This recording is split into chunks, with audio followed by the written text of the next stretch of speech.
Hey guys, welcome back. This is gonna be episode 2, and with episode 2, my plan is to go over some more topics that I didn't go over in the last video. This is gonna be a continuation of my series.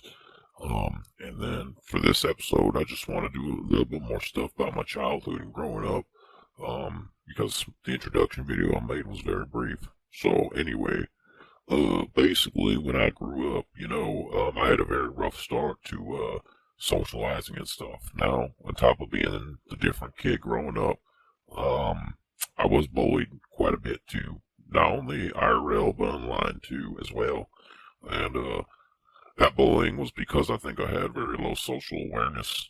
Obviously, yeah, the people who bullied me were assholes and all that, but, they were usually much older kids than I was. And, they would say things to me and be mean. And what really fucked me up more than anything else was when my best friends bullied me at the time.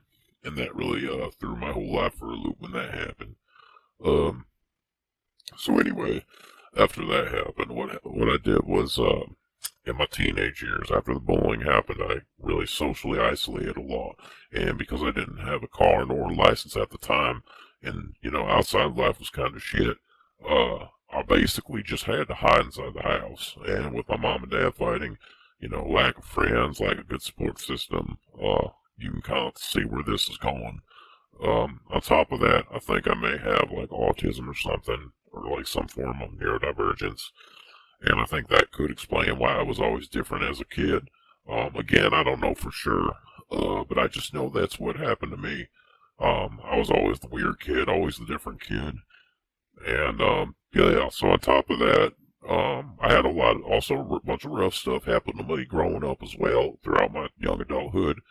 Granted, I'm only like 25 right now, but, I had encountered a bunch of unfun shit. Um, so, me and my family, we had to move around a lot. And, with mainly just my parents fighting with each other, things weren't easy. And basically, after the trauma I experienced being bullied by my best friends, that was when I first noticed I developed some form of social phobia. For me, I got social anxiety disorder. And I'll say this, it's really fucked up disorder to have. I've gotten better. I've gotten over it a lot.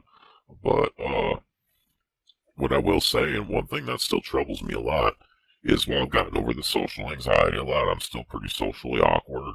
I find that when I am in conversation with others, I'm often just following scripts I made in my head of things I'm expecting them to do, almost like as if conversation is a video game. And I'm just responding to quick time events. That's the best way I can kind of summarize it, really. And again, I don't know if that's from extreme social anxiety or autism or something else, but either way, point being is I generally have trouble connecting to other people.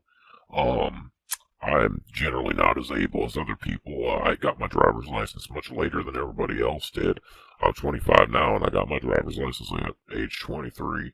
And, everyone else, they were driving when they were like 18, 19 years old. So, yeah, I've been a late bloomer to everything in life. It's not just like girls and, sex and everything and all that stuff. It's honestly, the fact that I'm like still an adult virgin, that's only like part of the problem, really. Because, I mean, there's so much stuff that's just different about me, and that's mainly different from other people. Like, I'm not as able as other people, and my social difficulties, and it's just, yeah, life's just been really, really fucking hard for me, man. It's been so hard. I have tried therapy before, but honestly, it didn't do a whole lot for me. I mean, my therapist, uh, bless her, she tried to help me as much as she could, but, I don't know if, they can really fix all the deep internalized, like, things that are just part of my personality, I guess, and I'm not one to say, like, quit or, not try to self-improve or, like, do that stuff, but it's just fucking tiring, man. It's tiring having to watch, all the people around me just function like normal human beings, have relationships, sex, jobs, careers, everyone's just moving on with their life, and, I'm trying to catch up, but it's just so hard to fucking do that when you're me. When you're me, it's just so fucking hard to do that, and it just gets tiring sometimes. It really does.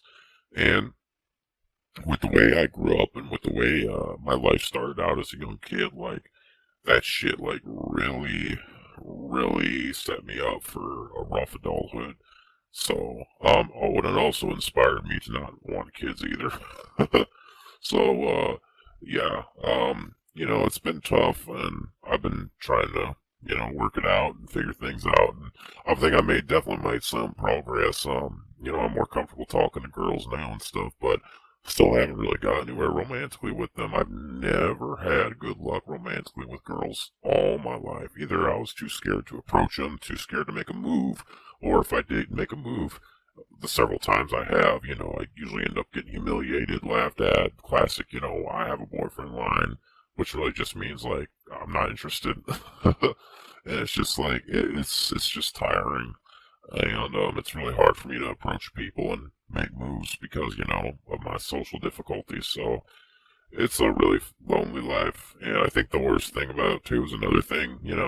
Again, like I think a lot of people like channels like these, I think they put a lot of emphasis on the virginity being the problem and their sexlessness being a problem. But I mean, I think if you take a good look, like just use me as an example, like that's like the cherry on top of the cake, like a shit cake. So it's like more often than not, you'll see that people like me, I think, often have a lot of issues that go along with them as well that really lead to this stuff. And yeah, no, it's just trying to work through these issues, but it's like a constant fucking uphill battle, And anyways, I'm getting a little bit sidetracked, but back to my rough start in life. So it just in general, with me kind of having a kind of okay-ish life without too much issues, but some glaring issues that have built up over time, and some issues with my parents and stuff.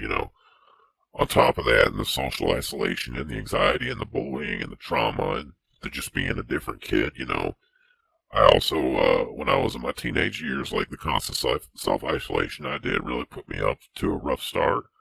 And yeah, I've just been so devoid of opportunities to even get out of this mess. And I've had to make my own opportunities, and it's just a constant fucking battle. But yeah, I think that's pretty much enough that you need to know about my upbringing and my rough start to life. In the next video, I'm going to probably discuss some more issues in terms of how I feel on a day-to-day basis, like my mental health and how I function, and how that also probably contributes to some of my issues. So, until then, see you next time. Bye.